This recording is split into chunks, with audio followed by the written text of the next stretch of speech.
संसार में आए हैं तो कब तक जीवित रहेंगे निश्चित है क्या?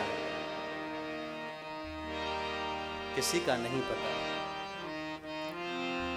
आज हम यहां हैं तो कल हो सकता न रहे। 1 घंटे का पता नहीं, पल का पता नहीं, तो बार बार सुख की क्यों करें? इसलिए बिगड़े हुए मन को संवारने के लिए कथा में आ जाओ और ले आओ। मैं निवेदन कर रहा था, जिसका मन बिगड़ जाए उसको रोकने के लिए साधन केवल भगवान के चरणों में बांध देना ही है। भगवान की भक्ति रूपी रस्सी से जिसका मन बंध गया उसे खोल नहीं सकता, वह गांठ खोल नहीं सकती। यह मंडप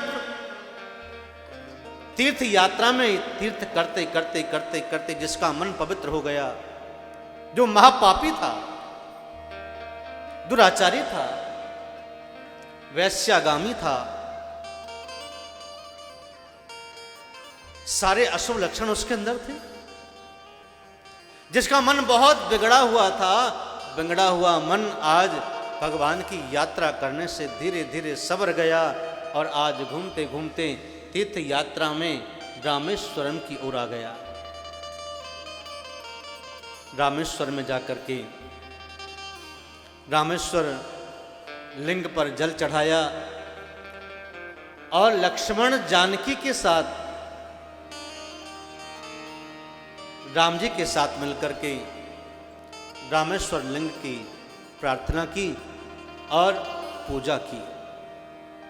सभी महात्माओं ने कहा मंडप से कि मंडप तेरे पाप सब मिट गए हैं, अब तू पवित्र हो गया है, अब तेरा मन स्वच्छ बन गया है, निर्मल बन गया है, अब तू अपने कुष्मांड ऋषि के पिता के पास चला जा, क्योंकि तेरा पिता ऋषि है, देव ऋषि है, भगवान की साधना उपासना करने वाला बिगड़े हुए मन वाले को ग्रहण नहीं कर सकता।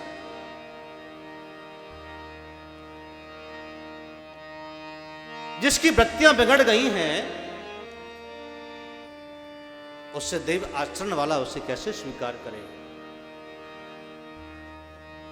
कुष्मांड ऋषि ने कह दिया, चाहे मेरा पुत्र है, लेकिन जब तेरे तक तेरे पापों का समन नहीं होगा, जब तक तेरा बिगड़ा हुआ मन पवित्र नहीं होगा, तब तक तेरा इस घर में प्रवेश नहीं होगा।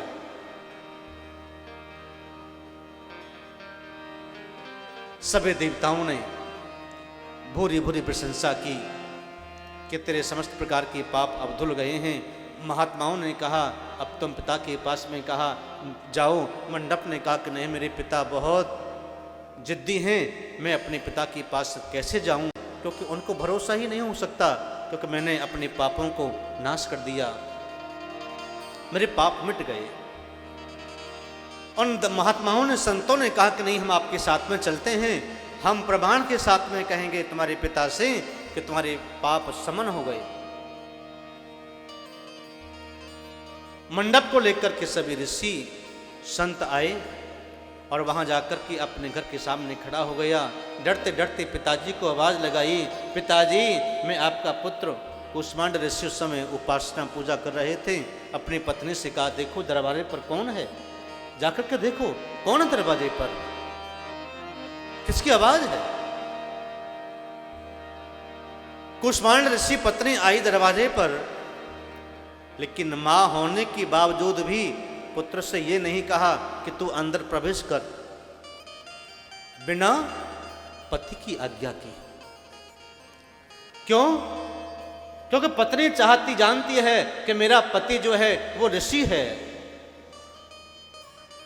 अपवित्रता की ओर उनका मन बिल्कुल जाता नहीं। बिना पति की आज्ञा के मैं अपने पुत्र को घर में बुलाऊं तो बुलाऊं कैसे? अपने पति से जाकर के कहा कि आपका पुत्र मंडप आया है। बोले कह दो कि यहां से चला जा। पत्नी ने आकर के कहा कि बेटा तुम्हारे पिता मना कर रहे हैं, तुम्हारे इस घर में कोई प्रवेश नहीं है, आप चले जाओ यहां से। मंडप ने कहा, मेरी मां पिता से कहिए मेरे समस्त पाप धुल गए हैं, मेरा मन निर्मल बन गया है, मुझे घर में प्रवेश करने दीजिए। संतों ने कहा कि हाँ देवी, हम प्रमाण हैं, मंडप के समस्त पाप चले गए हैं, हट गए हैं, मन निर्मल बन गया है, आचरण पवित्र बन गया है, घर में प्रवेश करिए। कुष्मांड ऋषि और उनकी पत्नी घर से बाहर द्वार पर ही आईं और उन संतों से, महात्माओं से वार्तालाप हुआ और कहा कि अगर आप कहते हैं तो मैं इसे प्रवेश अवश्य करूंगा, क्योंकि महात्माओं की वाणी, संतों की वाणी ब्रह्म वाक्य होती है, जो कभी मिटती नहीं, जो कभी असत्य नहीं भाषित होती। संत कभी असत्य नहीं बोलता। संत के मन में सत्य छुपा है, और सत्य क्या है? सत्य है परमात्मा। धर्म न दूसर सत्य समाना, आगमो निगमो पुराण बखान। जिसका जीवन धर्म में लग गया है वह सत्य की ओर चला जाता है। सत्य है परमात्मा। धर्म हमें सत्य की पथ पर लेकर के चलता है, इसलिए धर्म करती रहिए, धर्म से जुड़े रहिए। यह कथा भगवान शिव ने भगवती अंबिका पार्वती को श्रवण कराई। ऋषियों के कहने से मंडप को अपने घर में प्रवेश कराया। उसी समय उनके दोनों मित्र आ गए, बोले कि नहीं, हमारा हिस्सा चाहिए। जिसका मन पवित्र हो जाए और जिनका संग अपवित्र हो तो वह अपवित्र व्यक्ति शुद्ध मन वाले व्यक्ति को भी दोबारा अपवित्र करना चाहता है। सावधान हो जाइए। अगर आपका मन शुद्ध है, पवित्र है, तो अपवित्र व्यक्ति का संग कदापि न करो। संग व्यक्ति को खराब करता है अगर गलत है तो। सत्य संग, सत्संग जीवन को संवारता है। इसलिए भगवान शिव की उपासना करते करते ही अपने जीवन को व्यतीत करना चाहिए। शिव शिव का नाम बोलने से व्यक्ति पवित्र होता है। सब्सक्राइब करें रामकृष्ण शास्त्री जी के YouTube चैनल को और हमारे वीडियोस को सबसे पहले देखने के लिए बेल आइकन को दबाना न भूलें।